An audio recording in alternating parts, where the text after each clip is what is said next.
नमस्कार बच्चों, गायत्री विद्या मंदिर के यूट्यूब चैनल में आप सबका स्वागत है। हम पढ़ रहे थे प्रसाद जी की प्रसिद्ध कहानी ममता। अब तक हमने पढ़ा कि ममता जो है रोहिताश्व दुर्ग के मंत्री चूड़ामणि की पुत्री है और विधवा है, युवा है, दुखी है और उसके पिता जो है वो अपनी पुत्री के लिए कुछ भी नहीं कर पाते हैं। अब देखिए रोहिताश्व दुर्ग जो है वो शत्रुओं के कब्जे में जाने वाला है, ऐसा लगता है उसके पिता को। तो अपनी पुत्री के भविष्य को सुरक्षित करने के उद्देश्य से वह मुगलों से रिश्वत रूप में स्वर्ण मुद्राएं भी स्वीकार कर लेता है और ममता उसे अस्वीकार करती है। फिर हमने ये पढ़ा था कि पठान सैनिकों ने धोखे से किले में प्रवेश करके और किले को हस्तगत कर लिया। राजा रानी मारे गए, ममता के पिता भी मारे गए और बच गई ममता। अब पढ़ते हैं हम आगे। काशी के धर्मचक्र विहार मौर्य और गुप्त सम्राटों की कीर्ति का खंडहर था। यानी कि ममता जो है वो अब विहार के खंडहरों में बनी झोपड़ी में रहने लगी है। और ये जो धर्मचक्र विहार है ये बौद्ध धर्म का उपासना केंद्र है। मौर्य और गुप्त सम्राटों की कीर्ति का खंडहर, कीर्ति यानी यश, खंडहर यानी कि अभी टूट बिखर चुका है, टूटा बिखरा हुआ जो है, तृण गुल्मों से ढके हुए प्राचीर, यानी कि उसकी स्थिति कैसी है। देखो अब उस धर्मचक्र विहार की बौद्ध धर्म का जो उपासना स्थल है उसकी स्थिति कैसी होगी, बिल्कुल खंडहर बन के खड़ा है। भग्न चूड़ा यानी कि शिखर जो है वो टूट बिखर गया है। ऊपर का स्थान जो है तृण गुल्मों से ढके हुए प्राचीर, चारों ओर घास बेलें उग गई है। ईंटों की ढेर में बिखरी हुई भारतीय शिल्प की विभूति, शिल्प यानी कि भवन निर्माण कला जो है उसका नमूना ग्रीष्म की चंद्रिका में अपने को शीतल कर रही थी। यानी कि ये स्थिति हो गई थी उस धर्मचक्र विहार की जो गुप्त सम्राटों की मौर्य और गुप्त सम्राटों की कीर्ति का प्रतीक था। और अब उसका शिखर जो है ऊपर का हिस्सा टूट गया है। उसकी दीवारों पर चारों ओर घास पात उड़ के बेलों से वो दीवारें ढक गई है और ईंटों के ढेर में बिखरी हुई पड़ी है ये भारतीय भवन निर्माण कला का नमूना। और ये ग्रीष्म की चंद्रिका में अपने को शीतल कर रही है। यानी कि ग्रीष्म ऋतु की चांदनी रात है जिसमें वो बहुत इस प्रकार से प्रकट हो रहा है मानो वो ग्रीष्म की चंद्रिका में स्वयं को शीतल कर रहा है। जहाँ पंचवर्गीय भिक्षु गौतम का उपदेश ग्रहण करने के लिए पहले मिले थे, पंचवर्गीय भिक्षु जो है वो गौतम बुद्ध का उपदेश ग्रहण करने के लिए जहाँ पहले मिले थे, उसी स्तूप के भग्नावशेष यानी कि टूटे हुए अवशेष की मलिन छाया में, यानी कि थोड़ी बहुत धुंधली सी छाया है, मैं एक झोंपड़ी के दीप आलोक में एक स्त्री पाठ कर रही। दीपालोक देखिए दीर्घ संधि है इस शब्द में। और जब हम विच्छेद करेंगे तो दीप आलोक, दीप यानी दीपक, आलोक यानी प्रकाश, यानी दीपक का प्रकाश। दीपालोक में एक स्त्री पाठ कर रही थी। अनन्याश्चिन्तयन्तो माँ ये जना पर्युपासते, यानी कि वो क्या कर रही है, वो पूजा कर रही है। और उसका आशय क्या है देखें, जो लोग मुझको अनन्य मानकर मेरी उपासना करते हैं। और अचानक पाठ रुक जाता है, पाठ रुक गया। एक भीषण और हताश आकृति दीप के मंद प्रकाश में सामने खड़ी थी ममता के।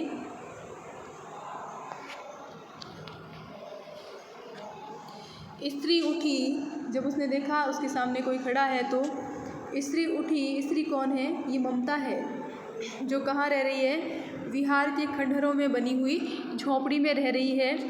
उसने कपाट बंद करना चाहा। जब उसने इस प्रकार की भीषण और भयावह निराश हताश आकृति को देखा तो उसने अपनी झोंपड़ी के द्वार को बंद करने का प्रयास किया, परंतु उस व्यक्ति ने कहा, माता मुझे आश्रय चाहिए। तो उसने पूछा, तुम कौन हो? स्त्री ने पूछा, तो तुम कौन हो? मैं मुगल हूँ, चौसा युद्ध में शेरशाह से विपन्न होकर रक्षा चाहता हूँ। उसने कहा कि मैं मुगल हूँ और चौसा के युद्ध में शेरशाह से विपन्न, चौसा का युद्ध हुआ था, बिल्कुल हुमायूं और शेरशाह के बीच में इतिहास की घटना है। तो ये बिल्कुल ऐतिहासिक घटना इस कहानी की आधार वस्तु है। मैं मुगल हूँ, चौसा युद्ध में शेरशाह से विपन्न होकर रक्षा चाहता। विपन्न का मतलब होता है गरीब, दुखी, लेकिन यहाँ विपन्न का आशय है परास्त होकर के। चौसा युद्ध में शेरशाह से विपन्न होकर रक्षा चाहता हूँ। इस रात अब आगे चलने में असमर्थ हूँ। आगंतुक क्या कहता है कि मैं चौसा के युद्ध में शेरशाह से परास्त हो गया हूँ और अब आगे चलने में असमर्थ हूँ, तो मुझे यहाँ शरण चाहिए। क्या शेरशाह से? स्त्री ने अपने होंठ काट लिए, क्योंकि शेरशाह ने ही उसके दुर्ग पर भी धोखे से आक्रमण कर दिया था, उसके पिता और राजा रानी सबको मार दिया था। तो शेरशाह का नाम लेते ही उसे इतना अधिक क्रोध आता है ममता को। स्त्री ने अपने होंठ काट लिए। हाँ माता, परंतु तुम भी वैसे ही क्रूर हो। वही भीषण रक्त की प्यास, वही निष्ठुर प्रतिबिंब तुम्हारे मुख पर भी है। सैनिक, मेरी कुटी में स्थान नहीं, जाओ कहीं दूसरा आश्रय खोज लो।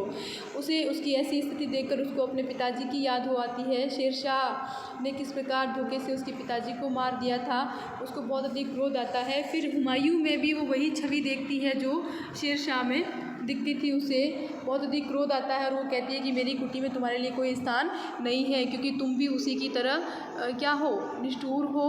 उसी की तरह भीषण रक्त की प्यास तुम्हारे भीतर भी नज़र आ रही है मुझे। गला सूख रहा है, साथ ही छूट गए हैं, अश्वगिर पड़ा है, इतना थका हूँ, इतना। कहते कहते वह व्यक्ति धम से बैठ गया और उसके सामने ब्रह्मांड घूमने लगा, यानी उसे चक्कर आने लगे। गला, उसने अपनी स्थिति को बयान किया कि मेरा गला सूख रहा है, सारे मेरे साथी छूट गए हैं, मेरा घोड़ा भी गिर पड़ा है और मैं इतना थका हुआ हूँ, इतना थका हुआ। कहते कहते ही वो धम से बैठ गया, यानी कि अब खड़ा रहने की सामर्थ्य भी उसमें नहीं थी। स्त्री ने सोचा, ये विपत्ति कहाँ से आई। देखो ये यहाँ भी प्रश्न बन सकता है। स्त्री ने सोचा, ये विपत्ति कहाँ से आई, कथन किस संदर्भ में आया है। तो ये स्त्री ममता है। और जब ममता अपनी कुटिया में बैठी पूजा कर रही थी, तो एक आगंतुक आता है और ममता से आश्रय मांगता है, और वो ममता उसे आश्रय नहीं देना चाहती, किंतु फिर भी वो बेहोश होकर के गिर जाता है, असमर्थ है आगे चलने में। तब वो आगंतुक जो है ममता को विपत्ति के रूप में लगता है। उसने जल दिया, मुगल के प्राणों की रक्षा हुई। उसने पानी दिया उसको पीने के लिए, तो उसके प्राण बचे।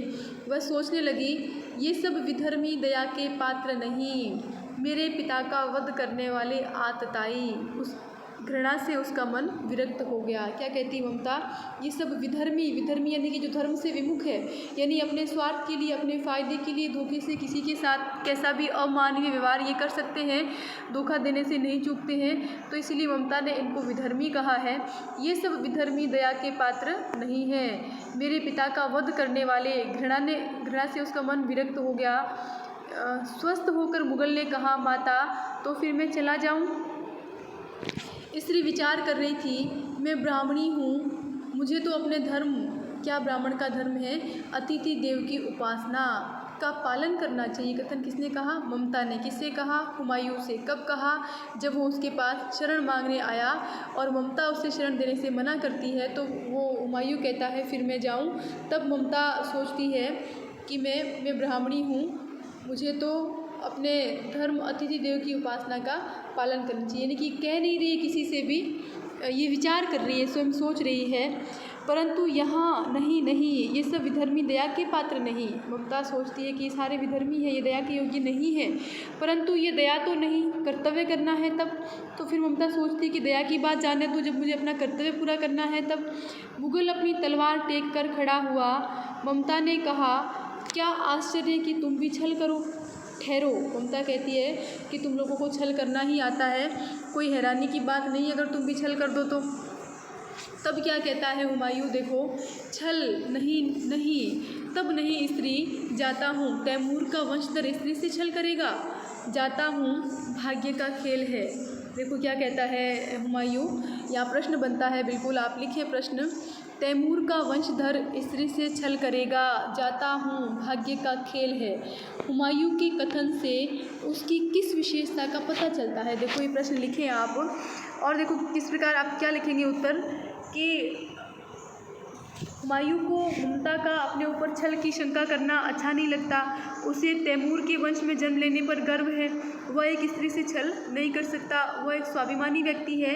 यदि ममता को उस पर विश्वास नहीं है तो वह चला जाएगा। ठीक है, फिर देखो, ममता ने मन में कहा, यहाँ देखो, यहाँ भी प्रश्न बनता है, बिल्कुल अंडरलाइन करें आप। यहाँ कौन दुर्ग है, यही झोंपड़ी ना, जो चाहे ले ले, मुझे तो अपना कर्तव्य करना पड़ेगा। ममता के ऐसा सोचने का क्या कारण है? ममता की सोच का क्या कारण है? तो देखें, उससे शरण मांगने वाला कौन है? मुगल है, विधर्मी है, छल से उसकी झोंपड़ी पर अधिकार कर सकता है, उसको इस बात का भय होता है, लेकिन तुरंत उसके मन में अपना कर्तव्य पूरा करने का विचार पैदा होता है। वह शरणागत को शरण देने का, अपना कर्तव्य पूरा करने का निश्चय कर लेती है और झोंपड़ी रहे या चली जाए, इसकी उसको कोई चिंता नहीं है। ठीक है, बिल्कुल प्रश्न लिख लिया होगा आपने कि यहाँ कौन दुर्ग है, यही झोंपड़ी ना, जो चाहे ले ले, मुझे तो अपना कर्तव्य करना पड़ेगा। ठीक है, वह बाहर चली आई और मुगल से बोली, जाओ भीतर, थके हुए भयभीत पथिक, तुम चाहे कोई हो, मैं तुम्हें आश्रय देती हूँ। मैं ब्राह्मण कुमारी हूँ, सब अपना धर्म छोड़ दें तो भी मैं क्यों छोड़ दूँ? क्या कहती है कि मैं ब्राह्मण कुमारी हूँ, चाहे दुनिया अपना धर्म छोड़ दे, लेकिन मैं अपना धर्म नहीं छोड़ सकती। अतिथियों की उपासना का धर्म है एक ब्राह्मण का, और वो मैं अपना कर्तव्य पूरा करूँगी। मुगल ने चंद्रमा की मंद प्रकाश में वह महिमामय मुखमंडल देखा, उसने मन ही मन नमस्कार किया। ममता पास की टूटी हुई दीवारों में चली गई, भीतर थके पथिक ने झोंपड़ी में विश्राम किया। अब देखो, सवेरा होता है। प्रभात में खंडहर की संधि से ममता ने देखा। संधि यानी कि देखो, खंडहर है, दीवारें कहीं पर इधर उधर से चिपकी हुई है, बीच में दरारें पड़ी हुई है, तो उसकी दरार में से ममता ने देखा सैकड़ों अश्वारोही उस प्रांत में घूम रहे हैं। वह अपनी मूर्खता पर अपने को कोसने लगी। देखो, यहाँ भी बहुत महत्वपूर्ण प्रश्न बनता है। वह अपनी मूर्खता पर अपने को कोसने लगी। कथन का आशय स्पष्ट कीजिए। या ममता ने क्या मूर्खता की थी जिसके लिए वह स्वयं को दोषी मान रही थी? तो देखो, अभी आप क्या लिख सकते हैं इसका उत्तर? तो ममता ने दीवार की संधि से देखा कि विहार के पूरे खंडहर में बहुत सारे सैनिक घूम रहे हैं। तो ममता ने सोचा कि रात में उसने उस मुगल को आश्रय देकर के बहुत बड़ी भूल की थी, इसी कारण इतने सैनिक यहाँ आए हैं। अब वह उनके हाथों में पड़ सकती है, और इसलिए उसने छिपने का प्रयास किया, और इस बात को उसको शरण देना स्वयं की मूर्खता माना वह उसने। हाँ, अब उस झोंपड़ी से निकलकर उस पथिक ने कहा, मिर्ज़ा, मैं यहाँ हूँ। शब्द सुनते ही प्रसन्नता की चित्कार ध्वनि से वह प्रांत गूंज उठा। जैसे ही हुमायूं का शब्द सुना, सैनिकों में बहुत ज़्यादा उत्साह फैल गया और सब खुशी से चिल्लाने लगे। ममता और अधिक भयभीत हो गई। पथिक ने कहा, वह स्त्री कहाँ है, उसे खोज निकालो। पथिक कौन? हुमायूं। उसने क्या कहा? वह स्त्री कहाँ है, उसे खोज निकालो। अब ये सुनकर तो ममता को और अधिक भय हो गया। ममता छिपने के लिए अधिक सचेष्ट हुई, सावधान हो गई वो, और छिपने के लिए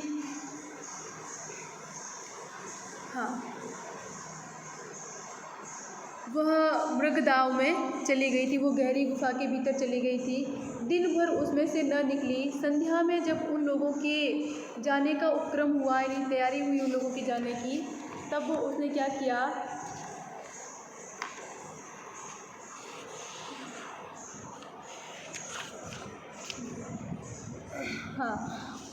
तब उसने वो क्या कह रहा था? देखो, तो ममता ने सुना, पथिक घोड़े पर सवार होते हुए कह रहा था, मिर्ज़ा, उस स्त्री को मैं कुछ दे न सका, उसका घर बनवा देना, क्योंकि मैंने विपत्ति में यहाँ विश्राम पाया था। यह स्थान भूलना मत। इसके बाद वे चले गए। चौसा के मुगल पठान युद्ध को बहुत दिन बीत गए। ममता अब 70 वर्ष की वृद्धा है।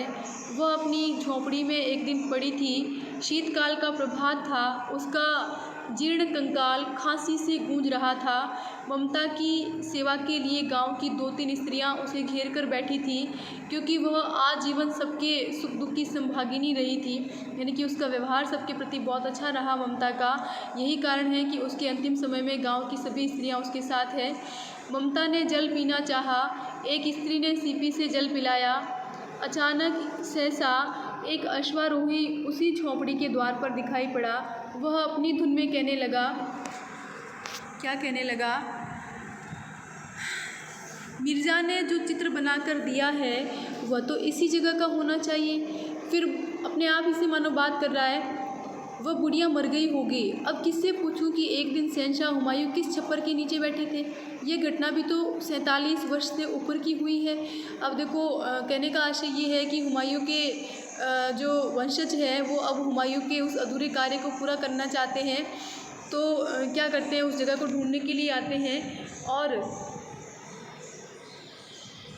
अनुमान लगाते हैं कि वो यही जगह होगी। लेकिन उसे ये लगता है कि अब तो वो बुढ़िया मर गई होगी, क्योंकि घटना भी बहुत पुरानी हो गई है। देखो यहाँ भी प्रश्न बन जाता है एक, कि जब अश्वारोही ममता के द्वार के सामने पहुँचा तब उस समय ममता की क्या दशा थी। तो आपने देखा है कि जब अश्वारोही ममता के द्वार पर पहुँचा उस समय वह 70 वर्ष की वृद्धा थी। वह दुर्बल और बीमार थी। सर्दी का मौसम था, सवेरा होने के कारण ममता का दुर्बल शरीर कांप रहा था। उसको बार बार खांसी भी आती थी और गांव की 2-3 स्त्रियां उसकी सेवा में लगी थी। कुछ समय बाद ही उसका देहांत हो गया। ठीक है, हाँ, ये यहाँ से प्रश्न बनता है। ठीक है, चौसा के मुगल पठान युद्ध को बहुत दिन बीत गए। ममता अब 70 वर्ष की है, वृद्धा है, ये सब हो गया। अब देखिए, ममता ने जल पीना चाहा, एक स्त्री ने सीपी से जल पिलाया। फिर वो अश्वारोही आता है, खुद से जैसे बात करता है कि किससे पूछूं, इतना समय हो गया, इतनी पुरानी घटना है ये। फिर देखो ममता ने सुना है ये, ममता ने अपने विकल कानों से सुना, अपने दुखी कानों से उसने सुना। उसने पास की स्त्री से कहा उसे बुलाओ। ममता ने अपने पास बैठी स्त्री से कहा कि उसको बुलाओ भाई, सैनिक को, अश्वारोही को। अश्वारोही पास आया। ममता ने रुक रुक कर कहा, रुक रुक कर क्यों कहा, क्योंकि उसकी सामर्थ्य नहीं थी इतना अधिक बोल पाने की। तो वो क्या कहती है, मैं नहीं जानती कि वह शहंशाह था या साधारण मुगल, पर एक दिन इस झोंपड़ी के नीचे, इसी झोंपड़ी के नीचे वह रहा। मैंने सुना था कि वह मेरा घर बनवाने की आज्ञा दे चुका था। भगवान ने सुन लिया, मैं आज इसे छोड़े जाती हूँ। अब तुम इसका मकान बनाओ या महल, मैं अपने चिर विश्राम गृह में जाती हूँ, मैं अपने चिर विश्राम गृह में जाती हूँ। देखो ये प्रश्न आया है बिल्कुल 2019 के पेपर में कि अब तुम इसका मकान बनाओ या महल, मैं अपने चिर विश्राम गृह में जाती हूँ। ये वाक्य किसने और कब कहे? तो देखिए, ये कथन जो है प्रसाद जी की कहानी ममता की प्रधान पात्र ममता के द्वारा कहा गया कथन है। हुमायूं की इच्छा, ये किससे कहा है? मुगल सैनिकों से कहा है, अश्वारोही से कहा है। अश्वारोही लिखेंगे आप, मुगल सैनिक भी नहीं लिखेंगे। यदि प्रश्न आ जाता है तो बिल्कुल आप अश्वारोही लिखेंगे कि ममता कहानी की प्रधान पात्र ममता के द्वारा कहा गया कथन है, अश्वारोही से कहा गया कथन है। हुमायूं की इच्छा अनुसार मिर्जा ने एक घुड़सवार को ममता की कुटी खोज कर वहाँ उसके लिए एक घर बनवाने को भेजा था। तब वृद्ध और अस्वस्थ ममता ने उस घुड़सवार को पास बुलाकर उससे ये बात कही थी। ठीक है, फिर देखो क्या हुआ, वह अश्वारोही अवाक खड़ा था। अवाक का शाब्दिक अर्थ होता है बिना बोले, बिना वाणी, यानी कि मौन खड़ा था। बुढ़िया के प्राण पक्षी अनंत में उड़ गए। प्राण पक्षी अनंत में उड़ गए यानी कि वो जो बुढ़िया थी वो मर गई, स्वर्गवासी हो गई। वहाँ एक अष्टकोण मंदिर बना और उस पर शिलालेख लगाया गया। सातों देश के नरेश हुमायूं ने एक दिन यहाँ विश्राम किया था। उनके पुत्र अकबर ने उसकी स्मृति में ये गगनचुंबी मंदिर बनवाया, पर उसमें ममता का कहीं नाम नहीं। तो देखो यहाँ भी प्रश्न बनता है, ममता की झोपड़ी के स्थान पर बने अष्टकोण मंदिर पर क्या शिलालेख लगाया गया, इसमें ममता का नाम क्यों नहीं? तो देखो मंदिर पर लगे शिलालेख पर लिखा था, शहंशाह हुमायूं ने एक रात इसी स्थान पर विश्राम किया था। उनके पुत्र सम्राट अकबर ने उनकी स्मृति में इस भव्य गगनचुंबी मंदिर का निर्माण कराया है। मंदिर बनवाने वाले का उद्देश्य अपने पिता के साथ घटी घटना की याद को सुरक्षित रखना था। ममता के लिए उसमें कोई स्थान नहीं हो सकता था। तो इस प्रकार ये संवेदनहीनता का परिचय भी यहाँ मिलता है। ममता की उपेक्षा का संकेत भी यहाँ मिलता है। तो अब देखें, और ये कहानी इस प्रकार आपकी हो गई खत्म। तो प्रश्न देखें हम,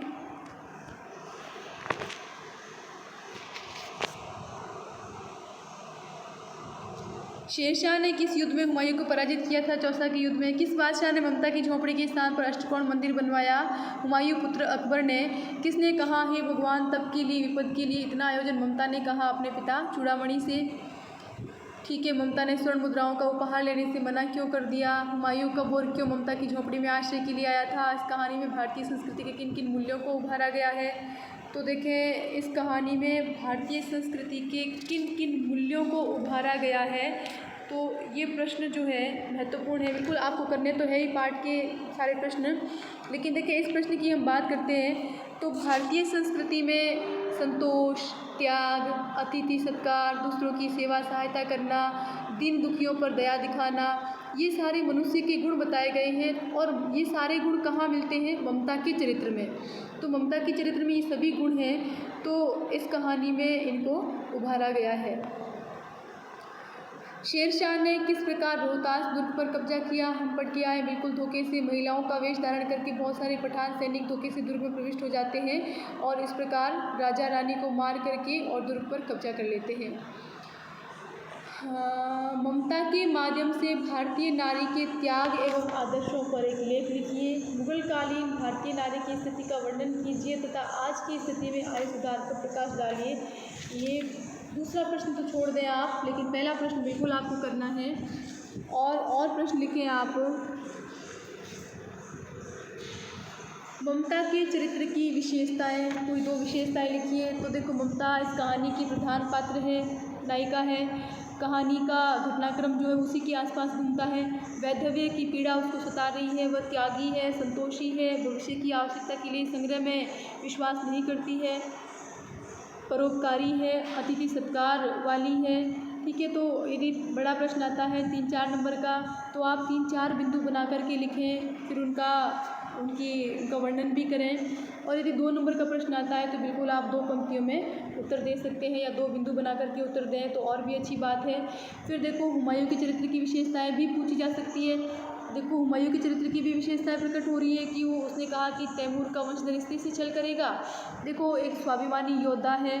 ममता द्वारा छल की आशंका व्यक्त किए जाने पर उसका आश्रय स्वीकार नहीं करता। हुमायूं एक कृतज्ञता स्वीकार करने वाला व्यक्ति भी है, यानी कि वो कृतज्ञता भी प्रकट करता है, अपने सैनिकों से कहता है, उस स्थान पर ममता के लिए घर बनवाने की बात भी करता है, वो अपने पर किए गए एहसान का बदला भी देता है। फिर देखो, ममता कहानी में क्या संदेश दिया गया है या ममता कहानी की रचना का क्या उद्देश्य है, यदि ऐसा प्रश्न आता है तो देखें, ममता कहानी में ममता के चरित्र में त्याग, संतोष, सेवा, सहयोग, संग्रह की प्रवृत्ति से विमुखता आदि का चित्रण है। उसके चरित्रांकन के द्वारा त्याग, अतिथि सत्कार, दया और अनावश्यक वस्तुओं के संग्रह से बचने का संदेश दिया गया है। और एक प्रश्न जो मैंने आपको सबसे पहले लिखाया था, ममता कहानी में इतिहास और कल्पना का सुंदर समन्वय है, कहानी के आधार पर स्पष्ट कीजिए। ठीक है, तो बिल्कुल ये प्रश्न भी आपको करना है। और प्रश्न चरित्र चित्रण से ऐसा भी आ सकता है कि शेरशाह और हुमायूं के चरित्र की तुलना कीजिए। तो यदि ऐसा प्रश्न आता है तो शेरशाह और हुमायूं विदेशी आक्रमणकारी थे, विधर्मी थे, दोनों ही भारतीय राज्यों को अपने अधीन करने का प्रयास कर रहे थे। शेरशाह जो था वो छली था, तो कैसे रोहतास दुर्ग पर आधिपत्य कर लिया था, वहाँ की राजा रानी को बंदी बनाकर कोष भी छीन लिया था, उसने निर्दयतापूर्वक मंत्री चूड़ामणि की हत्या कर दी थी। जबकि हुमायूं जो था वो मुगल था, वीर था, किंतु छल कपट उसे पसंद नहीं था और बड़ा स्वाभिमानी था।